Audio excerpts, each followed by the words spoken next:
¿Qué tal? ¿Cómo están? Muy buenas noches. Gracias por su sintonía. Soy Eduardo Arévalo y esto es Debate.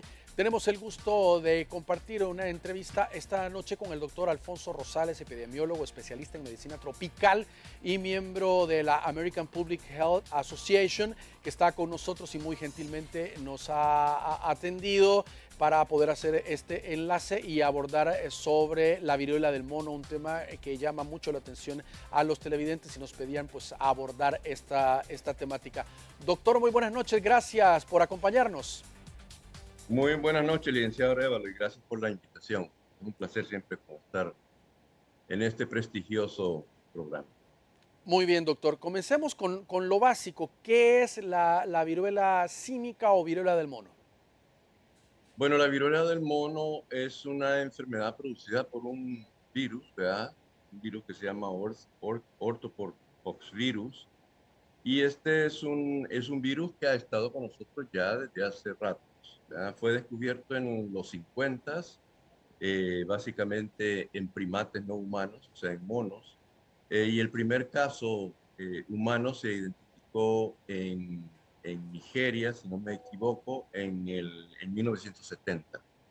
En el continente africano ha estado endémico desde entonces, se ha mantenido ahí con algunos brotes esporádicos en Europa y Estados Unidos, pero básicamente localizado en África Occidental y África Central, ¿verdad? Donde existen dos variantes, dos cepas, una que es más lábil, más débil, que es la variante de África Occidental, y una variante un poquito más agresiva, que es la variante de África Central. ¿Cuál es la diferencia de esta viruela del mono con la viruela tradicional, doctor, la de humanos? Bueno, básicamente es una enfermedad más leve, ¿verdad? De que produce los síntomas, los mismos síntomas. Recordemos que la viruela humana fue una enfermedad que produjo mucha muerte, incluso en el continente americano.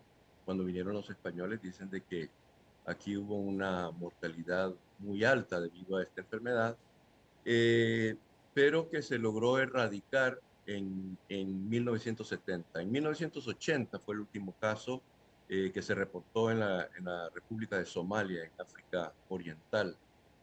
Esta enfermedad del mono, la viruela del mono, el virus es pariente del virus de la viruela humana, ¿verdad?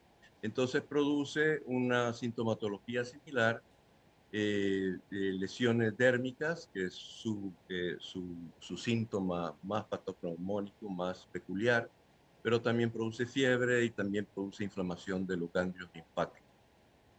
O sea que es muy Doctor, similar, pero su virulencia, la patogenicidad de este virus es menor que la de la viruela humana.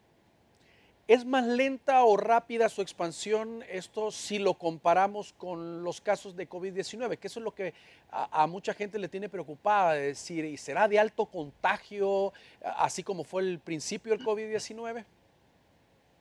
No, es una enfermedad que requiere de un contacto bastante íntimo, ¿verdad? Una enfermedad que no es muy contagiosa. Su tasa de ataque es del 8%, o sea, de que si yo estoy enfermo y me pongo en contacto con 100 personas, únicamente 8 personas van a salir contagiadas. Y el contacto tiene que ser muy, muy íntimo. Es más, de hecho, una de las medidas preventivas es que tratemos de separarnos 1 metro de una persona que está con contagio. No es los 2 metros del COVID. El COVID es una enfermedad mucho, mucho, mucho más infecciosa que la viruela del mono. Muy bien. Hemos visto en los mapas, doctor, cómo a pesar de que no tiene un contagio tan rápido como el COVID-19, pero sí hay varios países, sobre todo en América, que también están registrando algún tipo de casos. Y eso pues ha llamado Ujú. la atención de las autoridades sanitarias de nuestro país para poner atención al tema. Así es, ¿verdad? El primer caso fue detectado en el Reino Unido este pasado mayo. Ujú. Y este caso se asociaba con un viaje, una persona que había viajado a la República de Nigeria. Y ahí comenzó el brote, ¿verdad? Es un brote muy inusual, nunca se había visto un brote tan extenso de este virus, a tal grado que los expertos en virología están tratando de identificar si esta es una nueva cepa, una nueva variante de mayor contagio, pero hasta el momento no hay ninguna evidencia concreta.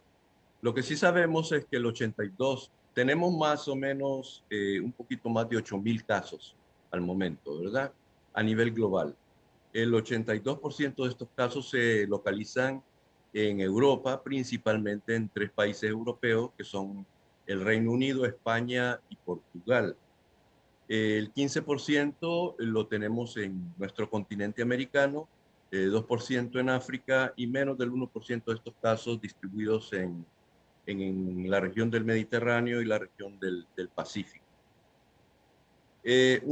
Una información creo yo que es importante es que al parecer el pico de este brote se dio este pasado junio y ahorita vamos al descenso, ¿verdad? Eh, de este brote. Eso es lo que parece indicar la identificación de estos casos.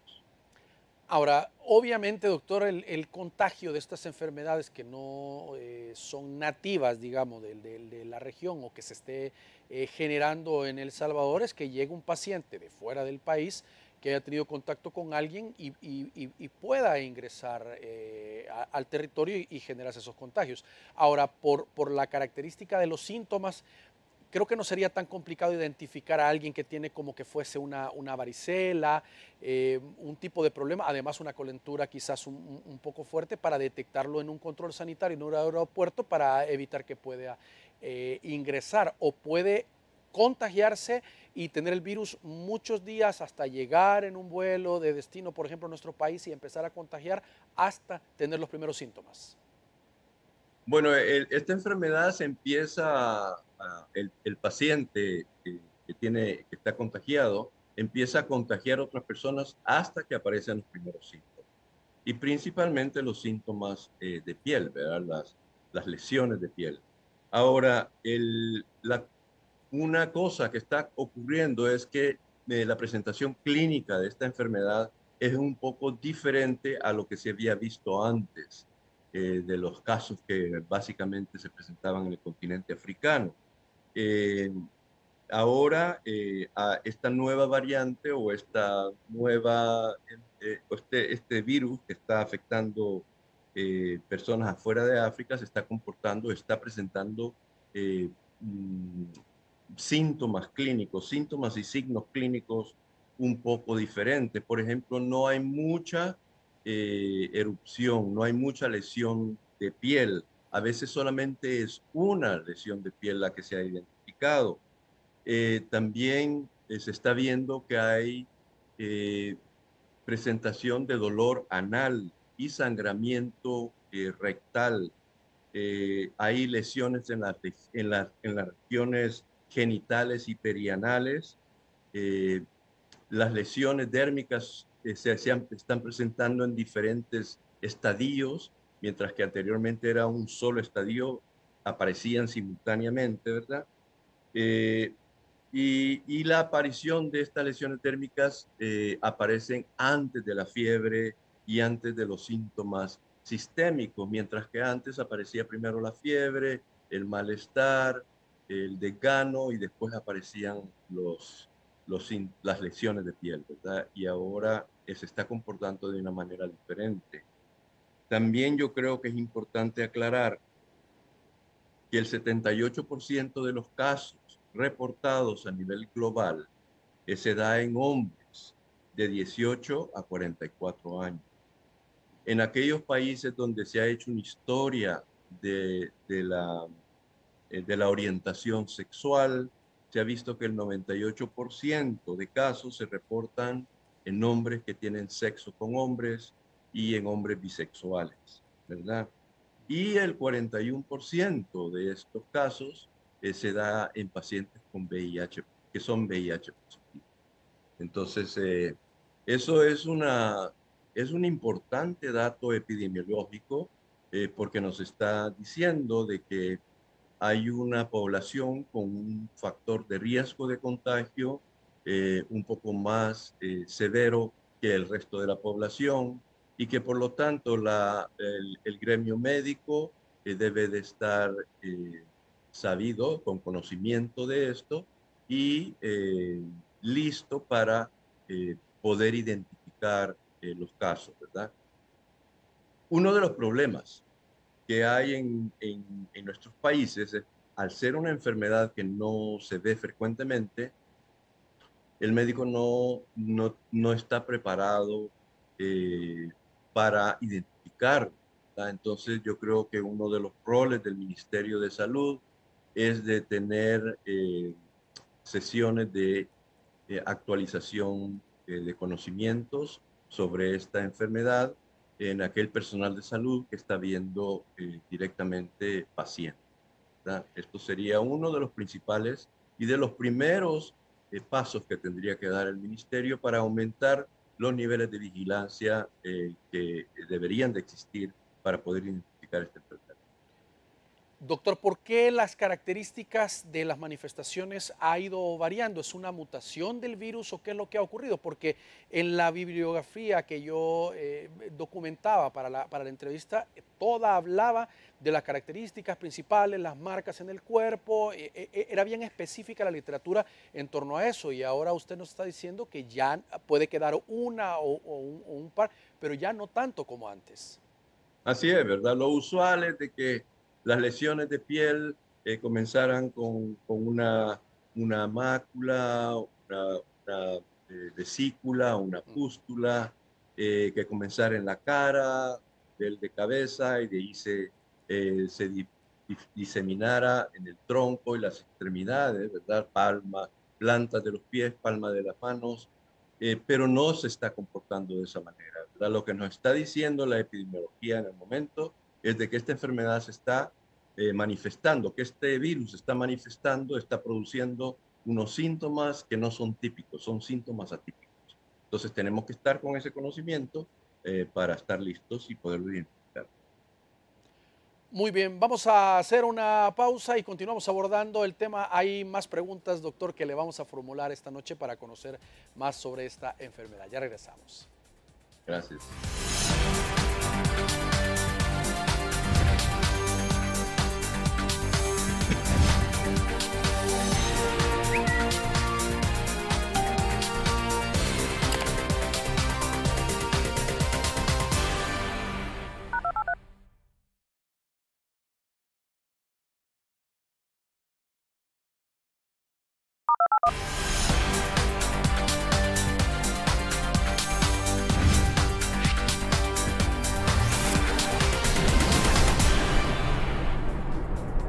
Muy bien, gracias por continuar con nosotros. Estamos conversando con el doctor Alfonso Rosales, epidemiólogo y especialista en medicina tropical.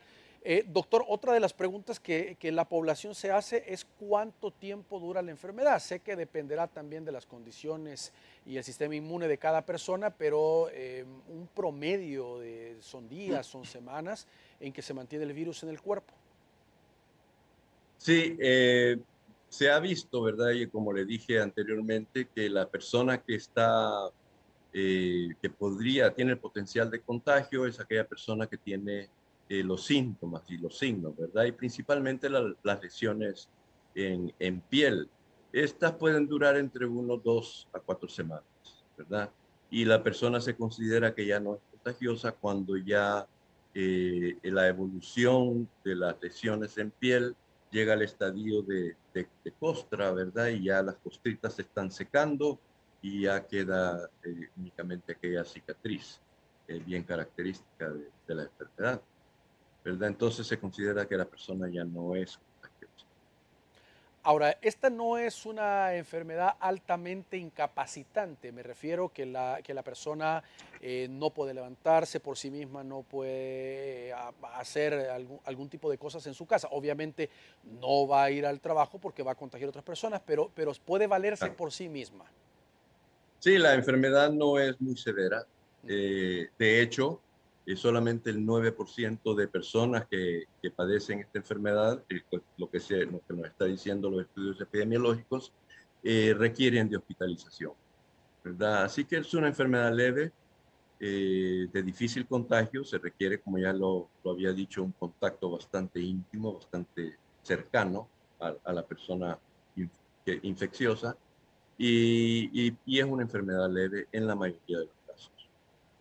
¿Por qué entonces, doctor, tanta expectativa que se ha generado sobre la viruela del mono a nivel mundial? ¿Será la poca información que se pueda tener o difusión sobre la misma? Porque hay gente muy preocupada por este tema.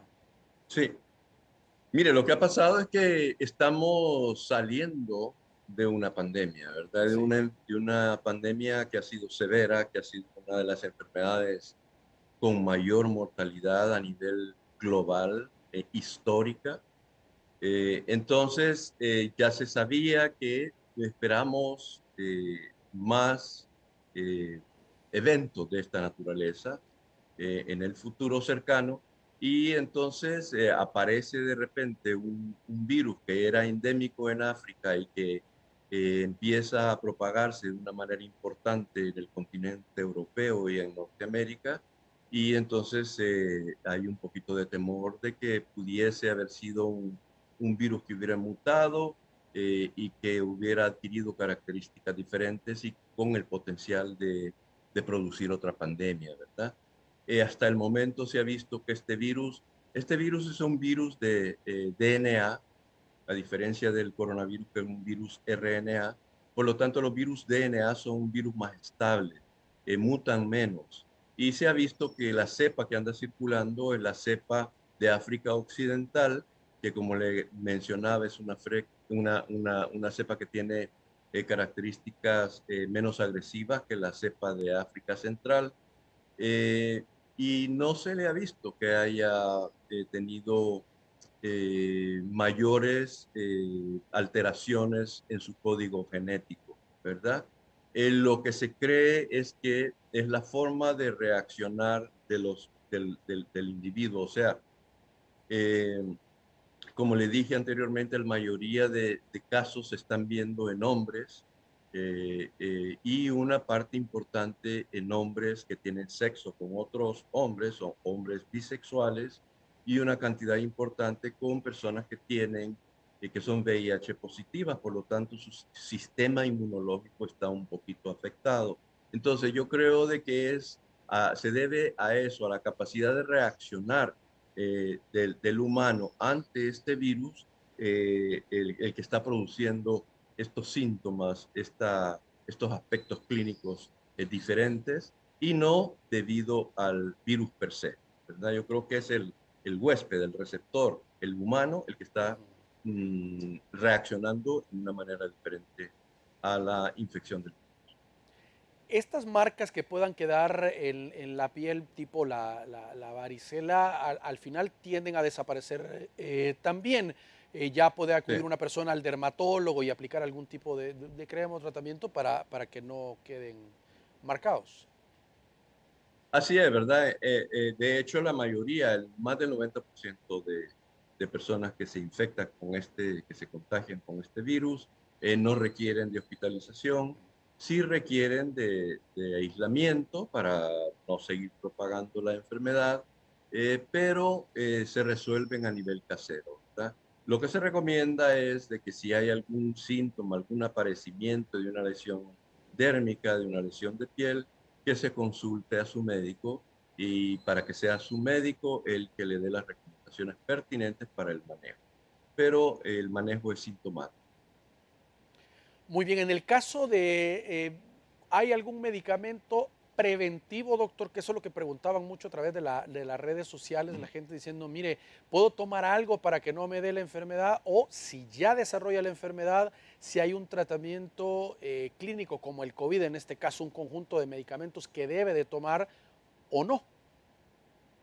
Sí, hasta el momento no hay un tratamiento que exista evidencia concreta, ¿verdad? Se están experimentando diferentes tratamientos, pero únicamente para aquellas personas que requieren hospitalización. No hay un medicamento específicamente para prevenir la enfermedad. La mejor prevención son nuestros hábitos, nuestra conducta. Esa es la mejor prevención. Y por supuesto, el estado general de salud, ¿verdad? Si estamos con peso adecuado, no tenemos sobrepeso, si dormimos suficiente, si nos alimentamos con una dieta adecuada, nuestro sistema inmunológico va a estar competente y con capacidad mejor, con capacidad más óptima para poder rechazar este virus, ¿verdad? Pero no hay un medicamento preventivo que lo tomemos y que nos permita protegernos de este enfermedad. Es decir, doctor, si alguien tiene la enfermedad y está en casa, va a tomar algún tipo de medicamento, pero por las reacciones. Es decir, si tiene calentura, va a tomar un medicamento para la calentura, Exacto. pero no hay un medicamento específico contra la viruela del mono como tal. Bueno, hay un medicamento que es experimental, ¿verdad? Ok. Y es el que le digo que están utilizando en países europeos y norteamericanos, porque la mayoría de casos en el continente americano están en Estados Unidos y en Canadá. Ellos están utilizando únicamente para aquellos casos que requieren hospitalización. Para aquellas personas, por ejemplo, personas que tienen su sistema inmunológico comprometido. Pero son medicamentos que son experimentales todavía. ¿Al cuánto tiempo nos decía, doctor, que una persona que se infecta puede empezar a tener las primeras manifestaciones? Esto varía entre 6 y 16 días, o sea, entre 1 a 2 semanas, ¿verdad? A partir del contagio empieza usted a manifestar ya síntomas y signos clínicos. Muy bien, doctor, ¿los animales infectados también pueden contagiar a los humanos? Bueno, claro que sí, ¿verdad? Esa es la fuente de los contagios humanos. Al inicio fueron animales. Como le dije, son primates no humanos, o sea, los monos, pero también se ha visto en muchos roedores.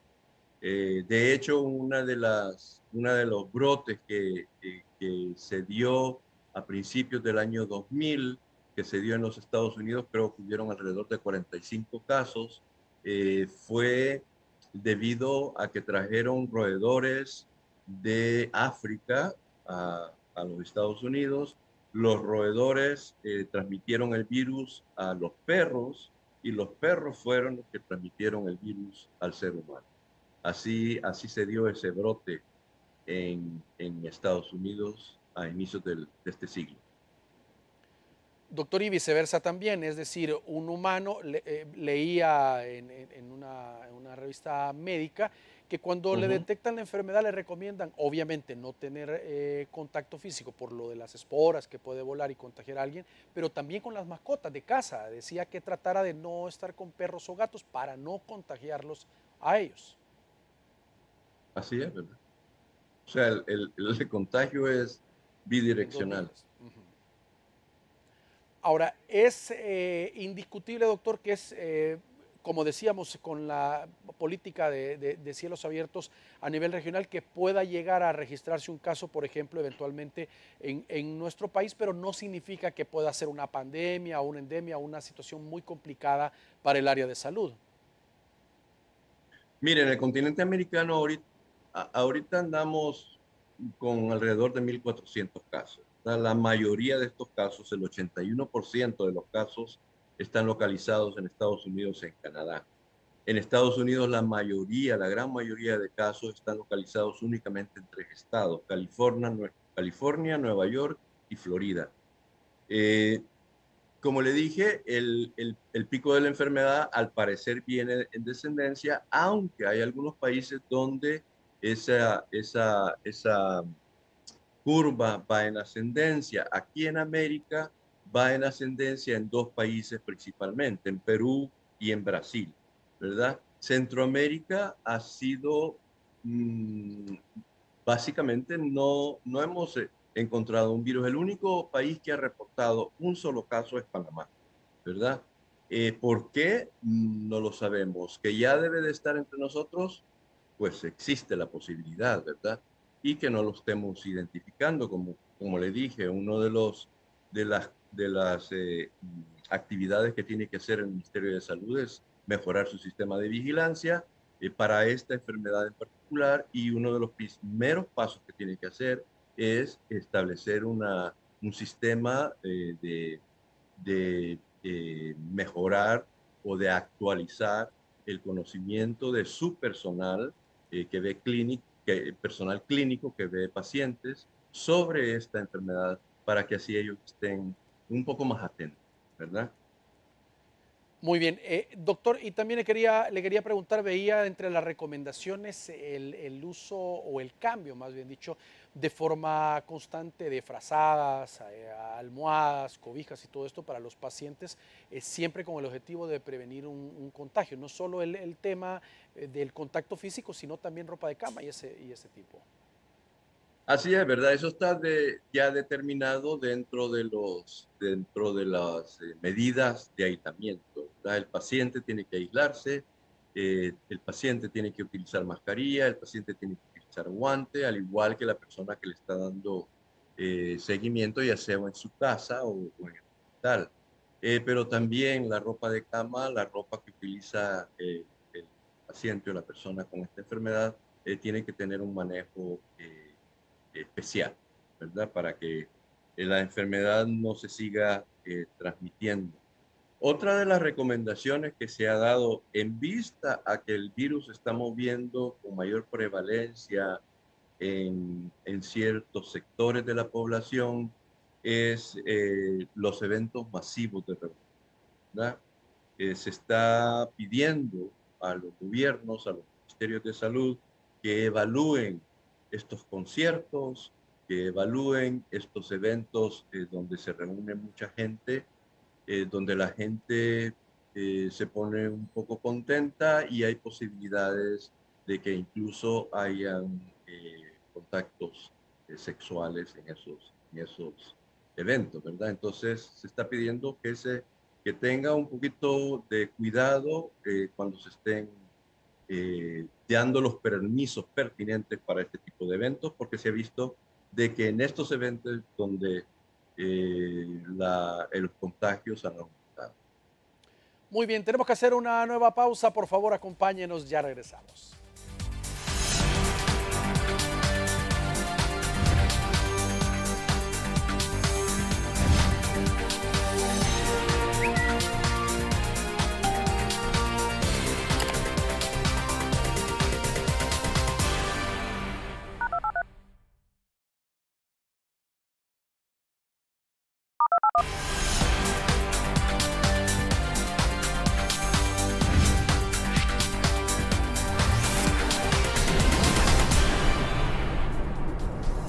Muy bien, gracias por continuar con nosotros.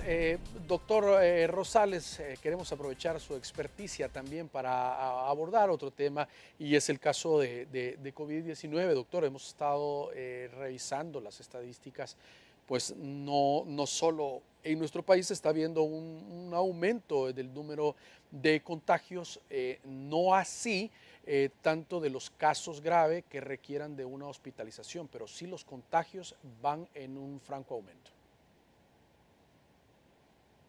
Así es, ¿verdad? Y eso es a nivel, no solo en El Salvador, sino que en otros países también se está dando este fenómeno. Eh, Recordemos que este es un virus que se está adaptando a un nuevo huésped, al ser humano. Y todo virus, cuando da el salto de su huésped natural a un nuevo huésped, al inicio su comportamiento es más agresivo. A medida que la enfermedad que el virus va circulando en el humano, el virus está tratando de adaptarse y de disminuir esa, esa severidad, ¿verdad? Esa virulencia. Yo creo de que el coronavirus está entrando en esa etapa donde ya está un poquito más adaptado al huésped humano y por lo tanto la severidad de las enfermedades es mucho menor. Y por eso es que estamos viendo menores hospitalizaciones, menores muertes, pero sí un aumento del número de casos, porque también al disminuir severidad, ah, por lo general el virus lo que quiere es aumentar su contagio.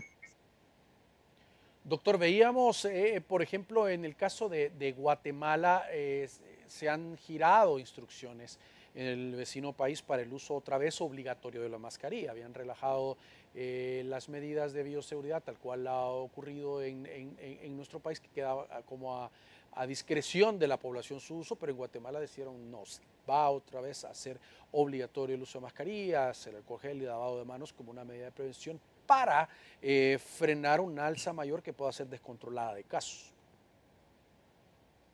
Claro, son medidas que cada país va a determinar, ¿verdad? Dependiendo de la circulación, de cómo el virus está circulando, dependiendo de su capacidad de absorción del sistema hospitalario, dependiendo, o sea, tienen que tomar una serie de variables para ellos evaluar qué tipo de intervenciones tienen que hacer, ¿verdad? Eh, Recordemos de que las intervenciones que hemos utilizado para controlar este virus tienen efectos secundarios en la economía de los países. Entonces, este tipo de decisiones tienen que ser muy bien analizadas y basadas en la evidencia, ¿verdad? No pueden ser decisiones irracionales que vengan de personas que no tienen los conocimientos necesarios para controlar este tipo de enfermedad. No son decisiones políticas, son decisiones sanitarias. Doctor, que digamos, es difícil ver hacia el futuro, pero por la tendencia que se lleva, las nuevas variantes que van surgiendo tienen esa misma tendencia que lo actual, es decir, de mayor contagio, pero de menos letalidad en los humanos. Recordemos que el virus es un ente que va adaptándose y siguiendo las leyes naturales de la evolución, ¿verdad? De que es la preservación de la especie. Entonces, este virus quiere preservarse, no quiere quedarse sin huéspedes. Y si él tiene una virulencia excesiva, mata a toda la humanidad y entonces se queda sin huésped. Entonces no le conviene. Entonces, lo que le conviene al virus es disminuir virulencia y aumentar contagio. Y eso es lo que estamos viendo con este virus. Ahora, que pudiese ser que hubiera una mutación de este coronavirus y que surgiera una cepa, una variante mucho más virulenta, sí, siempre existe la posibilidad, pero no le conviene al virus. Al virus lo que le conviene es ser más contagioso y menos virulento. Y es lo que estamos viendo. Otra cosa que he estado observando, doctor, que mucha gente reporta son los efectos secundarios o las reacciones que quedan en el cuerpo después de haber pasado, a pesar de que no sea una situación muy complicada de salud, pasa su periodo con calentura, tos y digamos las manifestaciones normales de COVID, pero cuando esta persona ya se recupera y retorna a sus actividades cotidianas, como por ejemplo el ejercicio, han manifestado sentir mucho cansancio, es decir, tiene que pasar un periodo, 1 o 2 meses, para desarrollar las actividades como antes las podían hacer. ¿Es normal esto? Por supuesto, ¿verdad? También va a depender de la severidad de la infección que tuvo esa persona. Pero sí, por lo general, una enfermedad viral es una enfermedad sistémica, es una enfermedad generalizada y hay que tener los cuidados pertinentes, ¿verdad? No hay que abusar de nuestro cuerpo.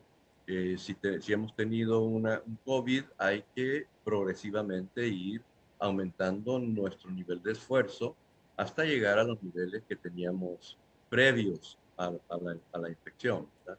Eh, Hay que escuchar a nuestro cuerpo. Eso es un consejo que yo siempre doy a las personas. Tenemos que aprender a escuchar a nuestro cuerpo y llevarlo de la manera con la cual él nos está diciendo tenemos que ir progresando. La otra cosa es que recordemos que hay ahorita un síndrome que es el del COVID prolongado y que se está estudiando, no se sabe todavía en realidad cuáles son sus síntomas, no se sabe qué tipo de infecciones son o de personas son las que van a desarrollar este COVID secundario o prolongado, pero es también una condición que tenemos que tomar en cuenta. Entonces, si una persona estaba acostumbrada a ejercicios de alta intensidad, de repente le da el COVID y luego le cuesta llegar a sus niveles previos, sería bueno que consultara con su médico para ver si no lo que tiene es un COVID prolongado. Doctor, también hay algunas personas que digamos, la mayoría conocemos una o dos personas en los grupos familiares o laborales que ya tienen hasta 3 o 4 veces que le ha dado COVID-19, cuando antes era una o dos. eh, Conocer casos de una o dos personas pues era extraño. Ahora hay gente que hasta 4 veces, en un periodo quizás 2 veces por año, ha sufrido la enfermedad. Esto podría ser o que no se le terminó de quitar el COVID y se hace la prueba y está activo el virus, o realmente le puede dar 4 veces a una misma persona. Sí, lo que pasa es que esto tiene que ver con la evolución del virus, ¿verdad? Las nuevas variantes que estamos viendo, que están apareciendo, esta variante es una de las características que tienen mayor eh, contagio, o sea, mayor potencial de contagiar a las personas. Esto se debe a que han adquirido ciertas capacidades para esconderse del sistema inmunológico. Entonces, las nuevas variantes son más contagiosas y son más contagiosas porque el sistema inmunológico reforzado o con mayor capacidad que adquirimos a través de la vacunación o de la infección no está reconociendo estas nuevas variantes como un virus del COVID, ¿verdad? Virus del SARS-CoV-2. Y por eso es que las personas están adquiriendo una, dos, tres o cuatro infecciones. Entonces lo que se está pidiendo es de que la producción de nuevas vacunas vaya adaptándose hacia la variante que está circulando con mayor intensidad. Es lo mismo que tenemos con la gripe, con la influenza, ¿verdad? Es lo mismo, que cada año es una variante diferente la que circula y la vacuna se adapta o trata de adaptarse a esa nueva variante para evitar que nos dé la enfermedad. Pero recordemos que incluso con la influenza, cuando nos vacunamos, aunque nos dé la enfermedad, nos da más leve. Entonces también la vacunación contra el COVID, también está ayudando a que los síntomas y signos de la enfermedad del COVID-19 sean más leves que si no tuviéramos esa vacunación.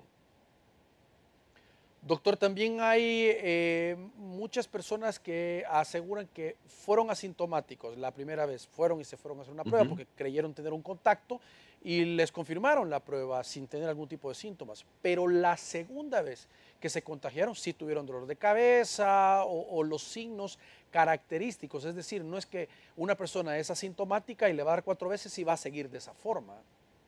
Ujú, ujú. Sí, mire, una de las cosas que recordemos, que tenemos que recordar y que tenemos que tomar en cuenta es cuando tenemos síntomas. Muchos de estos síntomas son producidos por una respuesta fuerte del sistema inmunológico.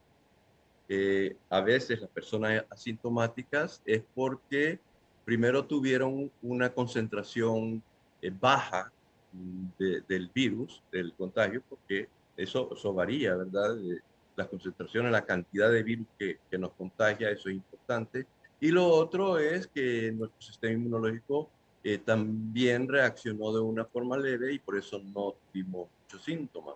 Entonces, da el caso que con una segunda infección, la respuesta de este sistema es mucho más fuerte y por lo tanto eh, hay una mayor sintomatología o también la cantidad, la concentración de virus que nos contagiaron en esta segunda ocasión fue mucho mayor que la concentración de virus que nos contagiaron la primera vez.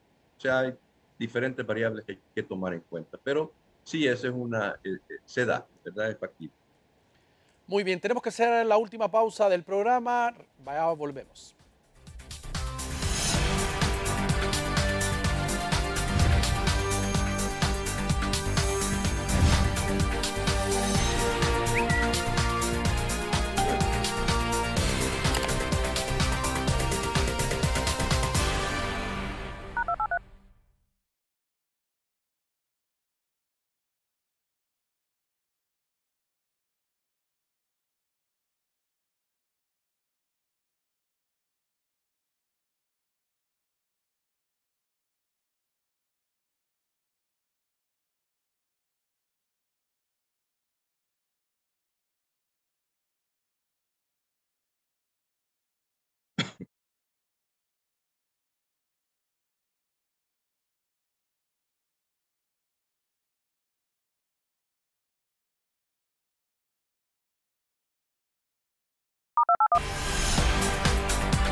Muy bien, gracias por continuar con nosotros. Estamos conversando esta noche con el doctor Alfonso Rosales, epidemiólogo y especialista en medicina tropical. Doctor, no solo a nivel de nuestro país, sino a nivel en general, ¿hay alguna documentación ya que confirme que los casos graves que se están registrando o que necesitan una atención hospitalaria por COVID-19, la mayoría son en personas que no han sido vacunadas? ¿Existe esa relación? Sí, mire, efectivamente, ¿verdad? Las personas que están siendo hospitalizadas siguen siendo las personas de alto riesgo desde el inicio de la pandemia. O sea, son personas mayores, son personas con patologías crónicas como diabetes, como hipertensión, son personas con su sistema inmunológico comprometido. Entonces, los mismos factores de riesgo que nos llevaron a un hospital al inicio de la pandemia son los mismos factores de riesgo que están llevando a estas personas de nuevo al hospital con también con la variable de la vacunación, ¿verdad? Las personas que no tienen que no están vacunadas tienen mayores riesgos de terminar en un hospital que las personas que están vacunadas. Recordemos, la vacunación no solo nos previene la enfermedad, nos protege contra la enfermedad, sino también nos protege contra la severidad de esa. Tenemos una vacuna, dos, tres, cuatro vacunas, vamos a estar mejor protegidos para no entrar con una enfermedad severa que nos lleve a la hospitalización o a la muerte, ¿verdad?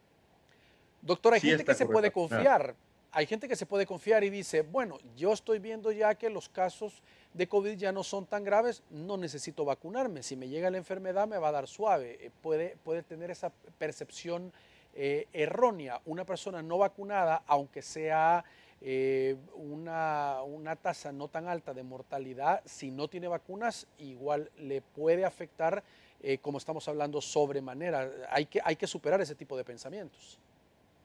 Exactamente, ¿verdad? Eso es un pensamiento bastante arriesgado, ¿verdad? Porque las personas que no tienen sus vacunas son personas que tienen una mayor probabilidad de presentar una enfermedad severa y por lo tanto de hospitalizarse, de necesitar ser intubada, y mayor probabilidad de muerte. Entonces, yo creo de que es necesario que nuestra población tenga la conciencia de que vacunarse es sumamente importante, no solo para la prevención de la enfermedad, pero para la prevención, más importante todavía, para la prevención de la enfermedad severa y de la muerte.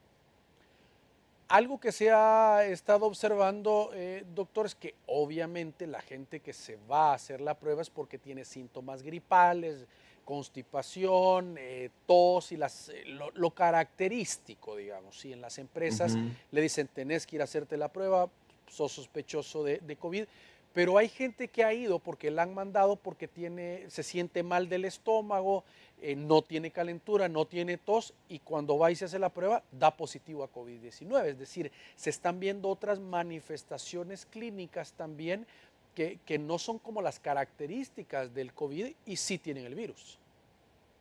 Bueno, recordemos que un síntoma no muy común, pero sí síntoma, es un periodo de diarrea, ¿verdad?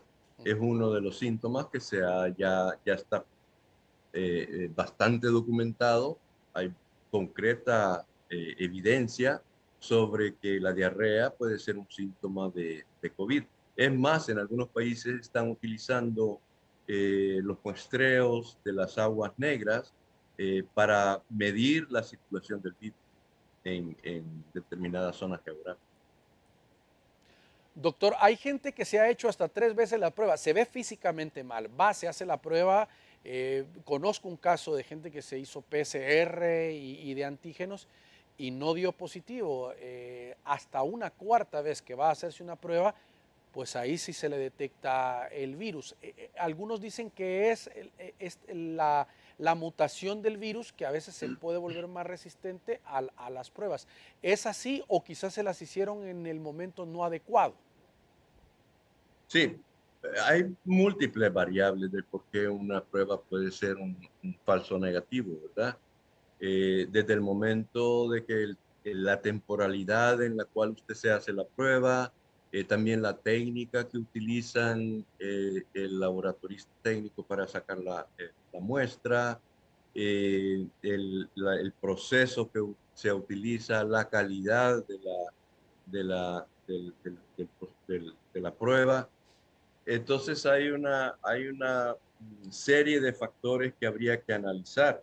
Yo creo de que a medida que vamos avanzando, como que la calidad de las técnicas a lo mejor podría ir decayendo y pudiera ser que hubiera un aumento de falsos negativos. Ahora, el uso, digamos, si en el caso del país, si el gobierno si sigue manteniendo a discreción el uso de la mascarilla y el alcohol gel, aunque hay establecimientos pues, comerciales que no se puede ingresar sin el uso de esto, la población con algún tipo de síntoma, doctor, o al ir a lugares donde hay muchas personas, debe como algo propio tomarlo de seguir practicando las medidas de bioseguridad para evitar más contagios. Sí, yo creo que es una decisión personal e individual, ¿verdad? Por lo menos hasta ahora en estos momentos en el país.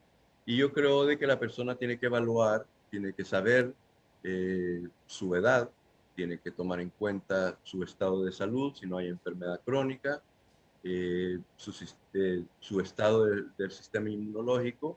Entonces, si yo tengo una diabetes, si tengo sobrepeso, si tengo más de 65 años, eh, yo me pondría mascarilla cada vez que voy a ingresar a un supermercado, ¿verdad? O cada vez que voy a ingresar a un mall, cada vez que voy a ingresar a ver un partido de fútbol, eh, porque de esa manera me estoy mejorando la protección para que me des enfermedad, disminuyendo el riesgo de que me vaya a dar una enfermedad severa.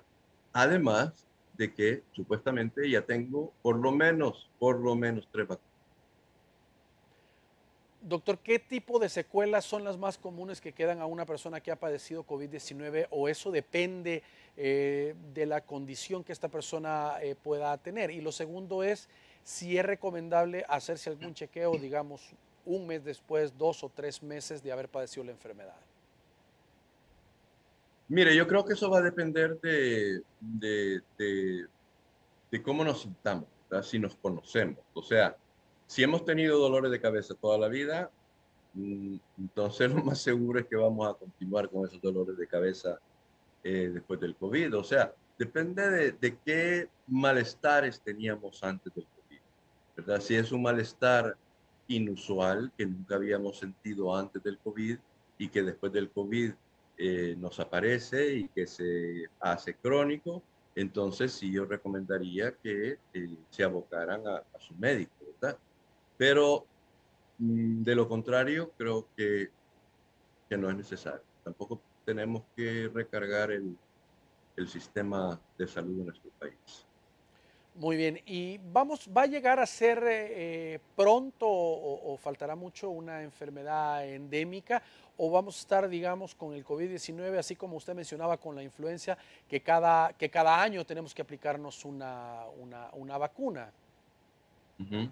Sí, yo creo de que de aquí para adelante la norma va a ser de incluir la vacunación contra el COVID dentro del esquema de vacunación de país, ¿verdad? Como le decía antes, lo que se está pidiendo es de que la vacuna esté adaptada a la prevalencia de la variante que está circulando en ese momento a nivel global, ¿verdad? Porque El Salvador no produce vacunas, entonces sería muy difícil que adaptaran la vacuna a la variante que está circulando. Pero a nivel global, eh, me, van a hacer estimaciones de qué virus, de qué variante la que está circulando ese año, o incluso hacer proyecciones para ver qué tipo de variante creen que va a estar circulando y adaptar la vacuna de ese año a esa variante, ¿verdad? Y entonces tener una mayor protección no solo para el contagio de la enfermedad, sino también para la enfermedad, para la aparición de la enfermedad severa. Que yo creo de que una de las cosas que tenemos que tener bien claras sobre la vacunación es que la vacunación, su principal objetivo no es prevenir la enfermedad. El principal objetivo de la vacuna contra el COVID es prevenir la enfermedad severa y la muerte de la persona. Muy bien. Doctor, queremos agradecerle habernos acompañado, respondido las preguntas, hemos aprendido mucho más sobre ambos temas esta noche. Mire, el licenciado, quería extender mis felicitaciones por el Día del Médico, ¿verdad? Que es del día de hoy, especialmente a la promoción del 86 de la Universidad Nacional, del cual formo parte. Felicidades, médico. Y eso mismo es lo que le iba a decir para cerrar el programa. Muchas felicidades a usted también, doctor. Muchas gracias, licenciado. Adiós y gracias por la invitación. Siempre un placer estar con usted. Y gracias a ustedes por su sintonía. Que descansen su cita con nosotros el día de mañana. Les esperamos.